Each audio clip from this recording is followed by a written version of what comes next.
You walk in, and instead of shelves, you're handed a small paper order slip and a stubby pencil. You flip through a thick catalog chained to the counter, find the item number for the toaster or the bicycle or the diamond ring you came for, write it down, and hand it to a clerk.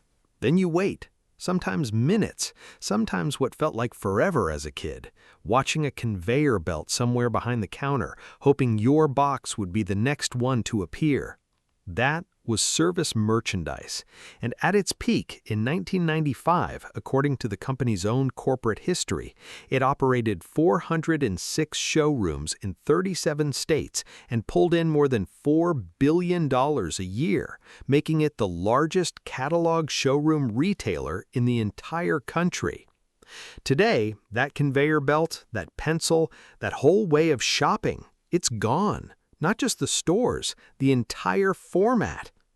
In the next few minutes, we'll cover how a Depression-era five-and-dime store in a small-town Tennessee became a multi-billion-dollar national chain, how it perfected an entire genre of retail before almost anyone else figured it out, and exactly what went wrong, because service merchandise didn't just lose to bigger stores, it lost to an idea about shopping that simply stopped making sense to people.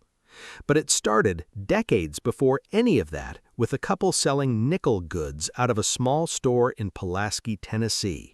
In 1934, in the middle of the Great Depression, Harry and Mary Zimmerman opened a five-and-dime store in Pulaski, Tennessee, operating under the name Shaneberg and Zimmerman's Wholesale Company. It was a modest operation, the kind of small-town variety store that existed by the thousands across the rural South at the time. Over the following decades, the Zimmermans expanded into a handful of dime stores, then pivoted into wholesale distribution, selling goods directly to other small retailers. The idea that actually built their fortune came from somewhere else entirely. Harry Zimmerman had heard about a new retail concept pioneered by Sidney Lewis in Richmond, Virginia in 1957, a catalog showroom, where customers browsed a catalog, viewed working display models in a warehouse-style showroom, and picked up their purchase without ever needing a traditional sales floor. In 1960, the Zimmermans decided to try it themselves, opening their own showroom on Broadway in downtown Nashville. That single store operated alone for a full decade while the family worked out the model. Here's something most people don't know about service merchandise. The entire format was built to eliminate cost, not just middlemen. Because customers picked their own item numbers and clerks straight stock from a warehouse instead of a sales floor, the company needed far fewer staff per store than a traditional department store, savings it could then pass on as lower prices. The company incorporated in 1970, and growth accelerated fast after that. Raymond Zimmerman, Harry and Mary's son, became president in 1973, and under his leadership, the chain grew from just 6 showrooms in 1972 to well over 100 by the early 1980s, crossing $1 billion in annual revenue in 1981. By the mid-1990s, service merchandise had become the undisputed leader of an entire retail category, with those 400-plus stores and $4 billion in yearly sales at its absolute peak. The single biggest reason service merchandise fell apart traces back to a piece of law most customers never knew existed, and its repeal decades earlier quietly pulled the floor out from under the entire catalog showroom industry. Here's the mechanism. For years, so-called fair trade laws let manufacturers set minimum prices that regular stores had to charge. Catalog showrooms like service merchandise found a legal workaround, structuring themselves as membership-style wholesalers, which let them sell the exact same name-brand goods for less. That price gap was the entire business. Then, through the 1970s, those fair trade laws were struck down as unconstitutional, according to retail analysts covering the industry at the time. Once ordinary department and discount stores were free to cut prices too, service merchandise's only real advantage disappeared. Think of it like a toll bridge that suddenly has a free bridge built right next door. People didn't stop crossing the river, they just stopped paying the toll.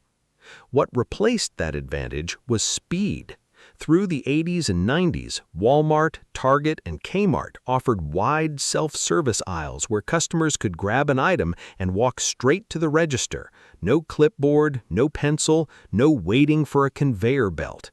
And in the specific categories service merchandise leaned on hardest, electronics, jewelry, sporting goods, dedicated category killer chains like Best Buy and Circuit City built stores entirely around letting you touch, test, and take the product home immediately.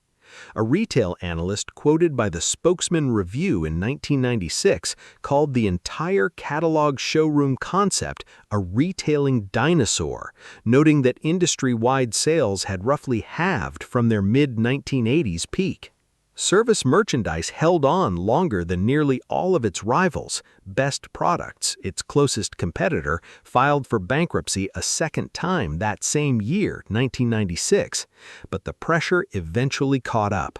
On March 15, 1999, a group of creditors forced service merchandise into an involuntary Chapter 11 bankruptcy filing, one of the 10 largest bankruptcy cases in the country, according to Wikipedia's sourced entry on the case. Chairman Raymond Zimmerman, son of the founders, resigned in November 2000. The company tried one more restructuring attempt in the summer of 2001, but the economic downturn following the September 11th attacks proved to be the final blow.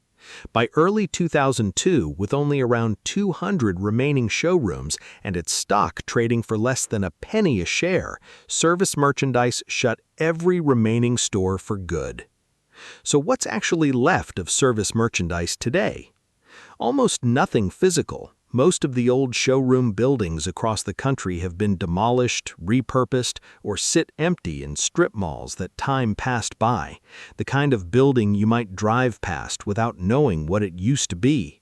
But the name itself had one strange afterlife. In 2004, Raymond Zimmerman, the founder's son who'd led the company for decades, bought the service merchandise name and logo at auction and relaunched it as an online-only retailer, servicemerchandise.com. It has no connection to the original stores, the conveyor belts, or the showroom floors people actually remember. It's the name, kept alive, with the building it used to live in sold off entirely. Picture that clipboard one more time, the stubby pencil, the SKU number, the wait at the counter watching for your box to come down the belt. It wasn't fast, it wasn't glamorous, but for a few decades it was one of the most trusted ways millions of Americans bought a diamond ring, a bicycle, or a stereo. And the very same qualities that made it trustworthy, the wait, the ritual, the middleman, are exactly what made it obsolete the moment something faster came along. Service merchandise didn't lose to one rival, it lost to an entire way of shopping that stopped existing the moment customers realized they didn't have to wait for the belt anymore. If you liked this one, subscribe for more vanished chains. We're working through the ones you grew up with one story at a time. If you remember service merchandise, what do you remember buying there? Or do you remember watching that conveyor belt for your own box? Tell me in the comments. The building's still there. The name's online now, attached to nothing. That's most of retail history in one sentence.